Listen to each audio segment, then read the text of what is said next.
Welcome to HortTube. My name is Putnam. In this video, I'm going to show you how I take care of my annual beds season over season. And by annuals, that can be vegetables, where you grow your tomatoes and peppers and squash and zucchini and beans and all those kinds of things, or where you're growing your annual flowers or flowers that you're treating as annuals. A lot of these things aren't technically annuals. Tomatoes and peppers are actually perennial plants, but we tend to use them as annuals, meaning we grow them for a season and pull them out. Real annuals come up from seed, flower, produce seed, and then literally die. And then perennials are ones that will die back to the ground typically. We call them perennials. The herbaceous perennials die to the ground and come back the following year, or perennials like shrubs and trees. So that's the difference between annuals and perennials. Some of these things we have in our annual border are perennials and somewhere in the tropics, but not here in our area. When I pull these things out, typically in the fall and winter, we can plant pansies and several other winter flowering things. Heck, I could plant marigolds and have them last probably 10 or 12 weeks right now, planting those in the fall.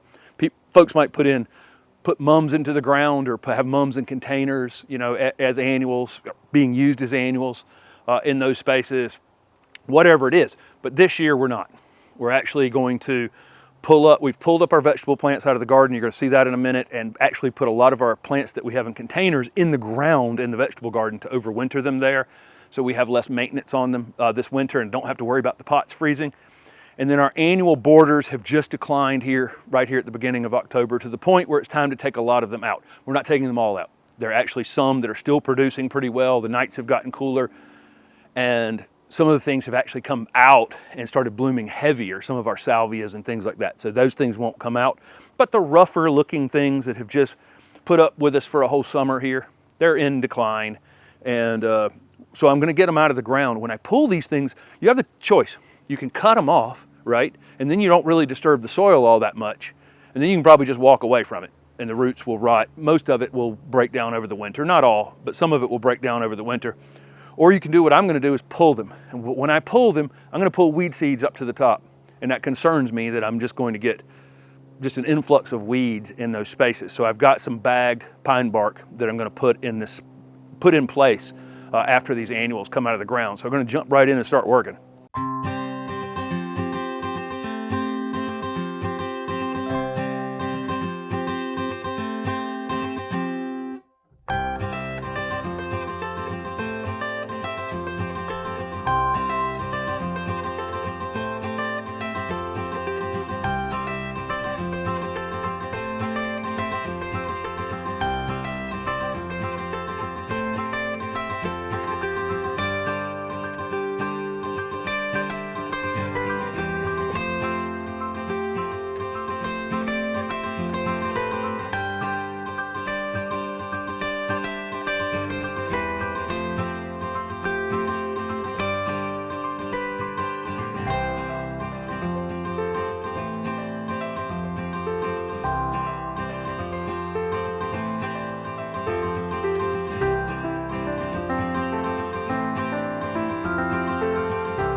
So no matter whether I was putting pansies in or putting cool season leafy greens in, lettuce, whatever, for the fall, I would probably put some sort of compost layer down in between each time turning these annuals over, or pine bark soil conditioner, which is what I'm about to use now. So I would have done this regardless, even if I was going to be doing some additional flowers or vegetables or whatever for the cool season part of the year. This is pine bark soil conditioner, and a lot of you can't get it, but these bark type products, just because the Southeast is just covered in pine trees, and so we have access to it typically at Lowe's or Home Depot or Garden Center somewhere. You can typically get pine bark soil conditioners, really fine ground pine bark like this. It may have a small amount of wood in it. That's wood right there. But most of it, 99% of it, is just the bark from a pine tree. And this is ground up pretty fine. Then you'll see mini nuggets and nuggets, larger pieces. I typically don't use those for mulch, the bigger nuggets and things. because they float. And we get enough rain here that they can kind of float out of beds, especially if you have any kind of slope. So I tend to use hardwood mulch if I got any kind of slope. But in my annual beds, I prefer compost or pine bark soil conditioner, or both. You know, that's kind of what we have in these beds at this point. I went and bought about 20 bags at the Lowe's, and we're just gonna put down a small amount. I'm putting a cap down back on these beds to keep the weed seeds down, to keep the weeds down through the winter and preserve you know, the life that we've built up in the soil over the last couple of years, just keeping it slightly warmer in the winter, slightly cooler in the summer, managing water, you know, water lasts longer in a mulched bed, that kind of thing. So just protecting that soil life through the winter and hopefully preventing some weeds.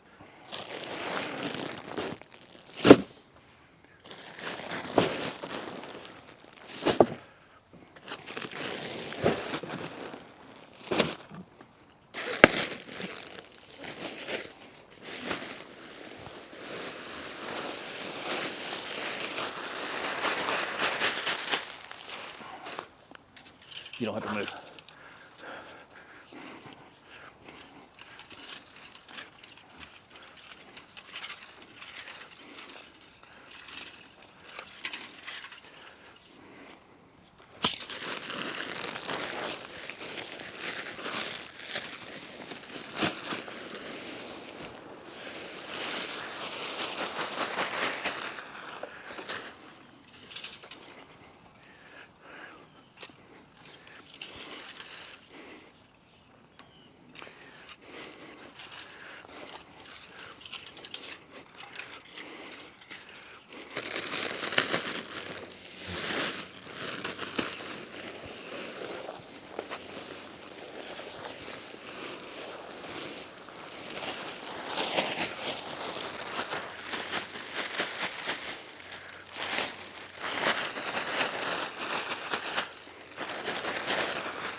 Just removing really the stuff that's faded the most or is super, super leggy or just becomes so unattractive in the garden here at the beginning of October.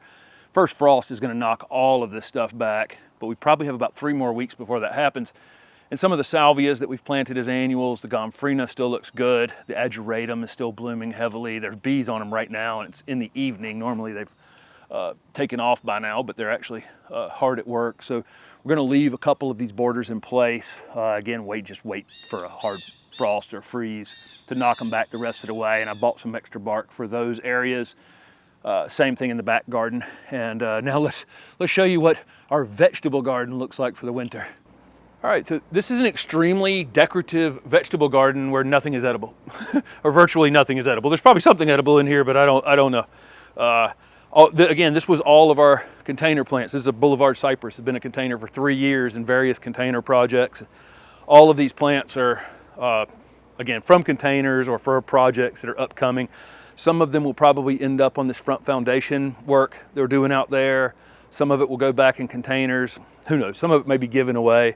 It's just we had so many things in containers going into the winter, wanted to do a little traveling, thought it was best to, when they're in a container, you're losing a zone, maybe 2 zones of cold hardiness because those roots are above the ground, and when they freeze, the pot can freeze solid where the ground here rarely ever will in zone 7B in Raleigh. So again, got them protected in the ground. These are the things that aren't all that cold sensitive.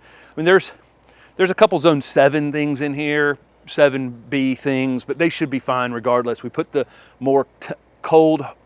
less cold hardy things are actually clustered together on 2 foundation plantings, and it'll be in another video, you'll see them, where we can cover them. This stuff right here shouldn't need a cover unless we had really extreme cold. And all I'm gonna do is come in here in this very improved soil that we have in this vegetable garden and take this bark and just run it around everything. Just a light layer. I don't want this whole area eaten up with weeds. When we start pulling this stuff back out in the spring and have it be And I'm just gonna kick it around everything. I'm trying not to bury anything too deep in it, but pine bark would be the least of my concerns in terms of burying plants. Hardwood mulch would be way worse for potentially doing damage to your plants if you bury them too deep. But anyway, that's it. I've got about probably 5 bags to do this, and this will be the most decorative winter vegetable garden anybody's ever seen. Almost everything in here is evergreen, with a couple exceptions. There's a couple hydrangeas, a couple red buds in here, upcoming interesting red buds, and a butterfly bush I see over there, and a barberry. Everything else is evergreen. It's gonna be beautiful all winter long. You know, maybe we should charge tickets or something like that out here to see our wonderful Christmas vegetable garden display. Mahonia will be blooming, camellia is blooming. Very interesting.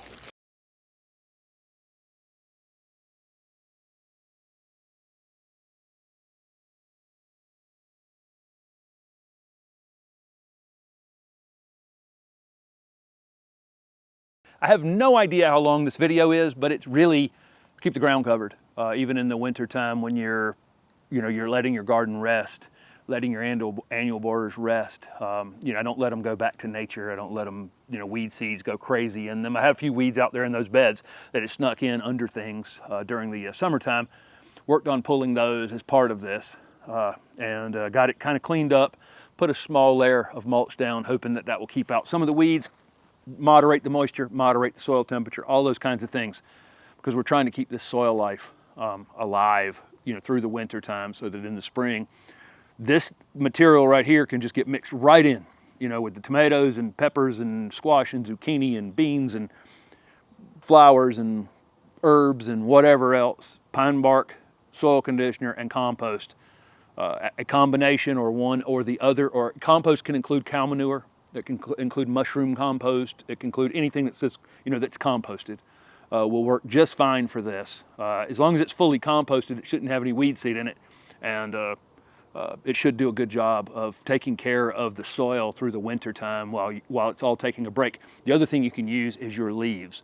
So if you have deciduous trees in your yard, you can go and cover up these beds with those leaves through the winter time as well. There you go, the most decorative vegetable garden you'll see, and all this is coming right back out in April, and there's a lot of additional planning and moving things around in the garden, and some videos coming up on that as well. Thanks for following along.